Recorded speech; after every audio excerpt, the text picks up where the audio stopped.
2008.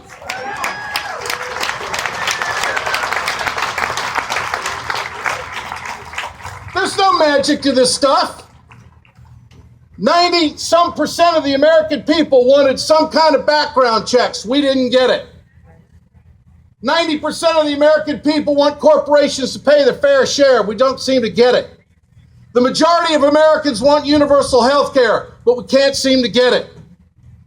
The American people believe in public education and investment. We want infrastructure investment, but we can't seem to get it. Bernie can't be bought. Bernie can't be bought.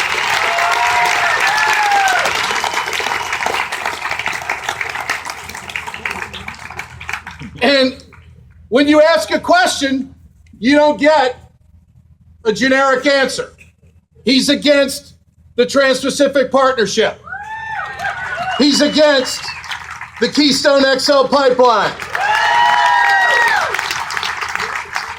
He wants to break up the big banks on Wall Street. He wants to make sure that your sons and daughters and grandkids can go to college at the University of Madison for free. Don't tell me we can't pay for it, because Dick Cheney told us deficits don't matter. You believe that son of a bitch got a new heart? He never had one to begin with. I can talk like that now.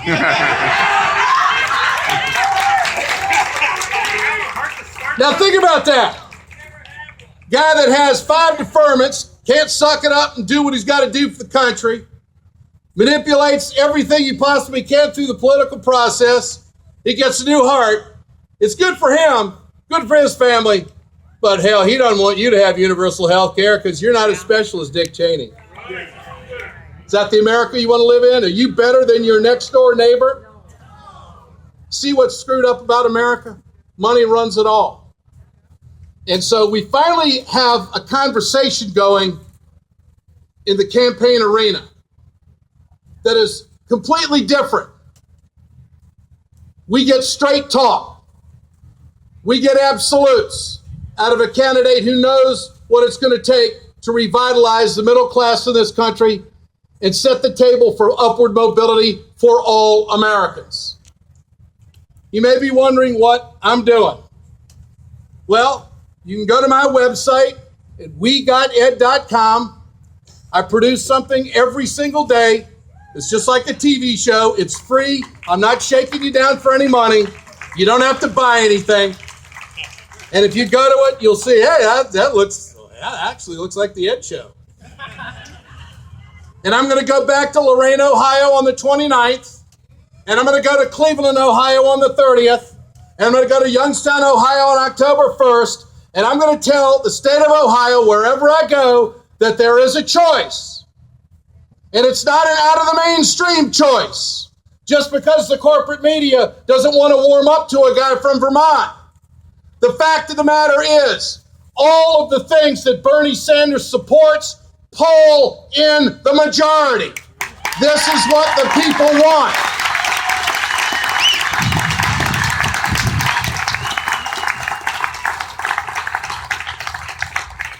And so you may see me bopping around the country supporting Bernie.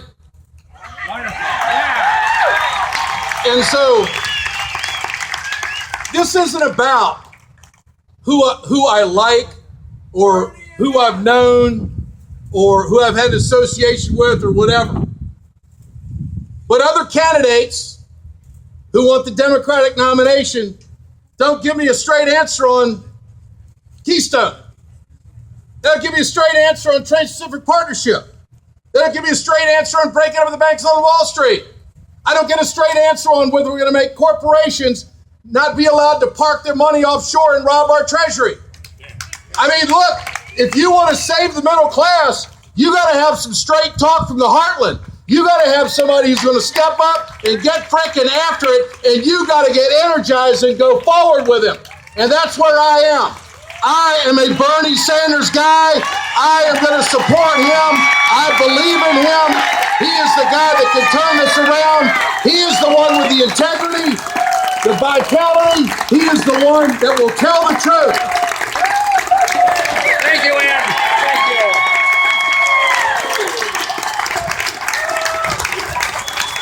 So, my final word to you on this Bob Fest is about working families and unions. And my goal, just as when I spend a lot of time on TV, I spend a lot of time on healthcare, spend a lot of time on Wisconsin, a lot of time on trade deals. My focus is to defeat the Trans-Pacific Partnership because I know what it's going to do. And I will go around this country and I will explain to the American people, if you haven't been paying attention, that I don't think it's good for our democracy to have an international tribunal be able to make decisions to circumvent the United States Congress and the people you have elected so they can make a profit and you can get screwed. I don't think that's the America we grew up in. I don't think that's the economy we want. And on that issue alone, I don't need any other candidate. I got Bernie, I know where he's at, but all these other folks. Now let me give you some family tough talk. Now I realize that Hillary has been great with unions in the past. I got it. Did a hell of a job with the steel workers when she was in the Senate. I understand Joe Biden has a long association with labor as well. Do you know that every single union in this country, not 1 or 2 or 10 or 5 or whatever, all of them across the board are trying to tell our lawmakers no to the Trans-Pacific Partnership, no. Our entire AFL-CIO Executive Council, no. But we can't get that answer, but only from one guy who wants to be president, and that's Bernie Sanders. Why is that? I'll tell you why. Because there are some candidates that think you can't win the White House without Wall Street. Bullshit. You can win the White House with Main Street, and that's where Bernie's going.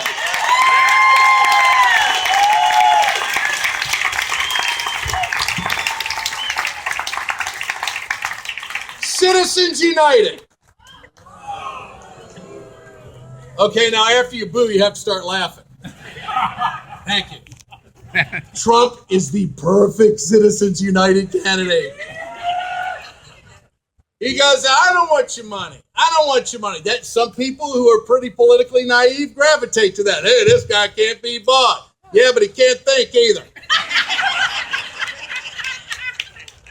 You know, I will give credit to Jeb Bush the other night when he did say, you know, you gotta come up with some policy. You got to be able to say what you're going to do. Well, I'm very militaristic. I'm going to have the greatest military of all. That's deep. That's almost as deep as your governor right now.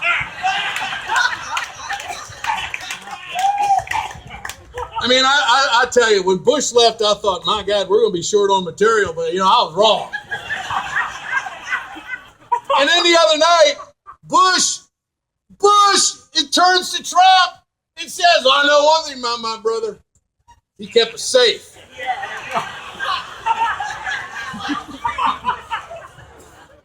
Okay. Let me get this straight. We did not get hit on Bush's watch? The August 6, 2001 Crawford, Texas presidential daily briefing, President Bush was told that terrorists who have hit us before in the past plan to hijack commercial planes and fly them into buildings. And let's go chop some wood. That's all right. I look into their eye. He's a good guy. But we didn't get hit on his watch because Bush kept us safe. Okay, so it wasn't important for Bush to protect the country until after we got hit. After we did the Patriot Act. After we threw billions of dollars into Afghanistan for over 10 years. And after he got out of office, and then the next guy had to get the guy who actually hit us. Right? Now, correct me if I'm wrong now. I mean, I'm not, I don't have total amnesia. They'll lie to you. Now, 2001.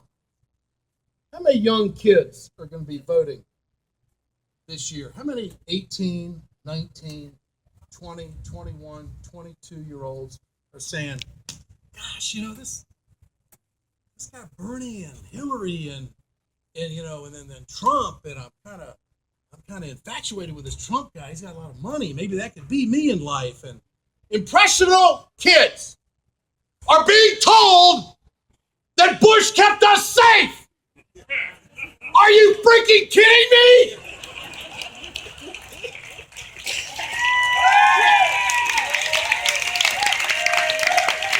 And the mainstream media sits there. And our next question is for you, Governor Walker. How's your economy in Wisconsin? I mean, look, they haven't changed a bit. But you know what? We haven't changed either. We know that civil rights, equal rights, women's rights, social justice, workers' rights is what built this country, and that's what's going to rebuild our country, and Bernie's going to lead us. God bless all of you. You can follow my work at WeGotEd.com.